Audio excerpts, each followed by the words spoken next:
Bonjour, vous cherchez une prépa médecine à La Réunion ? Découvrons ensemble l'univers de Campus Réussite à travers quelques épisodes, ainsi que quelques conseils qui vous aideront pour la réussite de votre année et de votre concours. Aujourd'hui,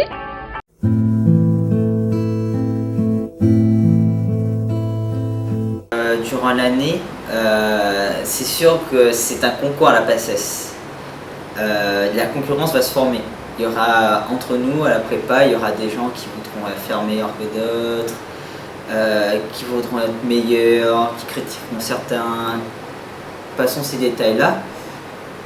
La concurrence, c'est quelque chose qui va vous bouffer, qui va vous démoraliser, qui pour certains sera un moteur pour travailler.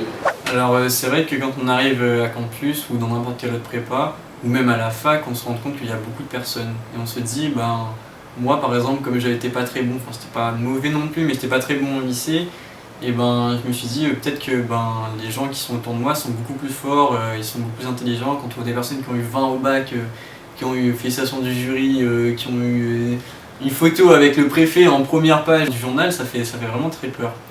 Du coup, moi je me suis dit, je vais pour l'instant voir ce qu'ils valent, je sais ce que je vaux, je me fixe sur moi et je regarde pas autour de moi.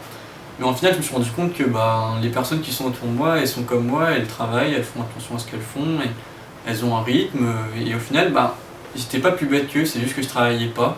Et comme je travaillais pas quand j'étais au lycée, j'avais des bons résultats, alors que eux, ils avaient déjà commencé à travailler. Donc on est dans un concours, c'est pas un examen. Du coup, l'esprit compétitif va venir obligatoirement. Que ce soit envers ses amis, envers ceux qu'on connaît pas, on va toujours se comparer aux autres. C'est normal, mais il faut que ça nous porte et non pas que ça nous défende. C'est-à-dire qu'il y en a plein qui vont voir quelqu'un de très fort et se dire « jamais je serai comme lui, il est trop fort, je vais jamais réussir ». Au contraire, quand on voit quelqu'un de plus fort que soi, il faut se dire « je veux être comme lui, je vais travailler pour être comme lui ». Et celui qui est justement trop fort, qui a toujours de très bonnes notes au col et tout, c'est pas forcément bon non plus. Parce que moi je me rappelle, quand j'ai passé ma première année, le fait de me prendre des mauvaises notes, ça me permettait de me remettre en question et donc de travailler encore plus. Au lieu que quand j'avais des bonnes notes, je me disais « ah c'est bon, ça va ». Donc des fois il vaut mieux avoir de mauvaises notes. On cherche où est-ce qu'on a fait la faute, on regarde dans son cours, on bosse encore plus, on fait encore plus d'efforts quand on a eu des notes moyennes. Au lieu que quand on est excellent tout le temps, on arrive au concours et on se dit « ça va passer ». Alors que pas forcément. Il faut arriver à bien doser la confiance pour que ce soit ni trop haut ni trop bas. Ça n'arrive pas à tout le monde. Je pense que tout le monde est un peu différent. Il y en a qui ont des grandes gueules, il y en a qui n'en ont pas, il y en a qui sont plus ou moins discrets. Et la réponse n'est pas la même selon qu'on soit une grande gueule ou qu'on soit discret. Donc, personnellement, j'étais pas trop discret. J'étais pas une grande gueule non plus, mais j'avais pas peur de dire des choses. Et c'est une expression que j'aimais bien dire. C'est en créole, donc je sais pas si tout le monde comprend le créole, mais c'est « nar vu ça en décembre ». En fait, on va voir ça en décembre. Parce que le concours, une partie du concours est en décembre. Et quand on dit à quelqu'un « nar vu ça en décembre », on s'engage en fait à lui dire en décembre « je vais te poiquer, je vais te faire mal ». Et quand on le dit... Je fais mieux que toi. Voilà, je vais faire mieux que toi. Quand on le dit, il faut assumer par derrière. Donc moi, ça me faisait fonctionner comme ça. Alors je disais autant l'art vu ça en décembre à des gens que j'aimais et qui me le rendaient avec amour, tout comme je le disais à des gens que je n'aimais pas. Voilà. C'est une forme de motivation. Voilà, c'est une forme de motivation, ça nous pousse à travailler. C'est une compétition saine. Perte de confiance ou excès de confiance? Telle est la question. Il faut toujours trouver un juste milieu. Je prenais un exemple d'une personne qui arrive très, très loin dans le classement. Je pense qu'elle ne devrait pas perdre la confiance parce que il faut toujours garder sa motivation et se battre.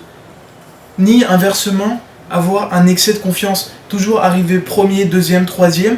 Ce n'est pas être dans le numerus clausus au concours. C'est seulement le concours qui compte. Les concours blancs sont blancs. Donc ils ne comptent pas pour le vrai concours. On peut ne pas avoir confiance en soi. Et ça n'a aucun rapport avec le fait de si on a des bonnes notes ou si on travaille ou pas. La confiance en soi, c'est vraiment quelque chose qui a vraiment une relation avec notre vie avant l'école ou même hors l'école. Par exemple, quand on est chez nous, qu'est-ce qu'on aime, comment nos parents nous considèrent, etc. C'est vraiment un medley de plusieurs facteurs. Et du coup, comme on a plus confiance en soi, on travaille mieux. Parce que quand on n'a pas confiance en soi, on n'est pas certain de ce qu'on fait. On hésite tout le temps. Par exemple, dans nos résultats, on se dit mince, j'ai une mauvaise note, c'est vraiment que je suis mauvais, ou j'ai une bonne note mais j'ai eu de la chance, alors que pas du tout. Quand je dirais qu'on a une bonne note, c'est vraiment qu'on a travaillé. Après, c'est vrai qu'il y a des personnes qui ont des excès de confiance. Moi personnellement, je me suis rendu compte qu'au début de l'année, on est arrivé, on s'est dit c'est bon, si on travaille, il n'y aura pas de problème, on peut arriver dans les 20 premiers, il n'y a pas de problème. Mais en fait, on s'est rendu compte que c'était beaucoup plus que ça. Voir la note des autres moi c'était le cas, je voyais la note des autres sur un tableau, plus forte que la mienne. La note d'élèves qui était en première année alors que moi j'étais en deuxième année, plus forte que la mienne. Mais bon, les notes, c'est des notes. Moi, j'avais pas le même rythme de travail qu'eux, je faisais autre chose, j'avais une avance dans des matières que eux ils n'avaient pas et vice versa. Au final, plein d'entre eux n'ont pas eu. Pourtant, ils venaient à chaque fois me dire ah bah tiens, t'as pas très travaillé, t'as pas beaucoup travaillé ce temps-ci. Non, je pense qu'il faut avoir confiance en soi. Faut pas avoir peur des autres. Une note est une note. La seule note qui compte, c'est celle de décembre. Alors, d'où l'intérêt de narvu ça en décembre. Ouais. Une des problématiques qu'on peut avoir, c'est surtout à la rentrée, la confrontation doublants-primants. On a peur d'eux en tant que primants. D'ailleurs, les doublants, ils commencent vraiment avec un avantage parce que ils ont déjà tout vu. Du coup, nous, on découvre. Eux, ils découvrent pas. Ils ont déjà travaillé pendant les vacances. Ils arrivent, ils ont fini le programme. Ils ont juste, quand ils arrivent au col ou aux interros, ils sont vraiment au taquet. Ils ont 20, ils sont 19. Nous, on se retrouve avec 13. Et s'ils ont redoublé, c'est pas pour rien.